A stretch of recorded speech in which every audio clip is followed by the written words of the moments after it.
Sur un môle de bois dominant un fjord, un être d'une inquiétante étrangeté se prend la tête en pressant ses oreilles des deux mains. De forme ovoïde, son visage à la pâleur gélatineuse se tord sous l'effet d'un mal occulte. Le souffle du vent violent qui se lève saisit le passant qu'éclabousse une lame de fond éclatant sur le garde-fou. Comme une grosse goutte projetée par la vague, la bouche, béante, semble blessée par la souffrance, impression que renforcent au loin les cercles mouvants d'une nature d'un bleu marine sombre. Plus sombre encore, le tronc s'amollit et flotte sous l'effet d'un mouvement, avouant l'inconsistance du corps. Au-delà des montagnes qui tracent sur l'horizon une ligne de lumière orangée, le ciel, comme une menace, étend inéluctablement ses stries de sang. Il illumine, ce ciel, un espace ouaté, au centre duquel se dessine l'œil d'un maelstrom en formation, où deux barques glissent sereinement. Sur le ponton, on distingue deux silhouettes qui s'approchent, à moins qu'elles ne s'éloignent, guidées par la ligne de fuite inflexible d'un garde-fou. Indifférentes à la menace des forces telluriques qui grondent au loin, sont-elles celles de proches ou bien de deux inconnus? Percevant la menace avant quiconque, crie-t-il, cet être d'une familière étrangeté, ou bien retient-il dans sa gorge nouée les sons qui ne peuvent s'échapper? Entend-il un cri extérieur, se bouchant les oreilles pour couvrir des stridulations insupportables? Son visage semble aspiré par le cercle vicieux des tourbillons que creuse le cri au tréfonds du fjord. Ainsi mis en scène, il mime comme un comédien de cinéma muet la gestuelle véhémente de l'angoisse. Privé de son, sous le choc d'un télescopage du regard et de la voix, comme irradiée par l'œil du maelstrom à venir, l'image se fait cri. Elle est animée par le hurlement des couleurs et des lignes courbes que l'artiste a dessinées en volute, traçant la réversibilité d'une boucle indécise entre le dedans et le dehors, entre le matériel et l'immatériel.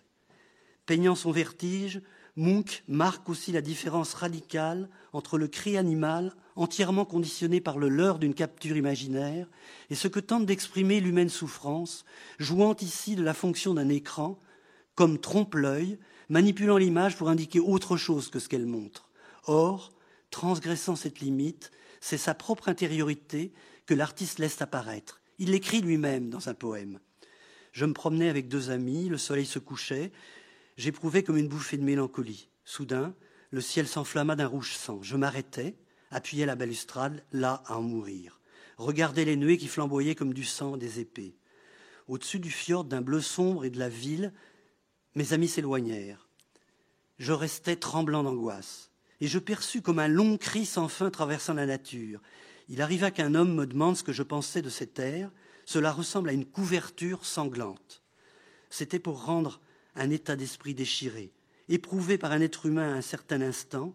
Dans cet état d'esprit, l'air lui paraissait, à l'heure du soleil couchant, comme une masse sanglante oppressante. Il le perçoit de l'intérieur, ce cri, et le fait entendre par tous les orifices d'un corps troué. Il en dessine les ondes venues du fond de lui-même, traversant la nature à l'endroit même de sa plus grande intimité.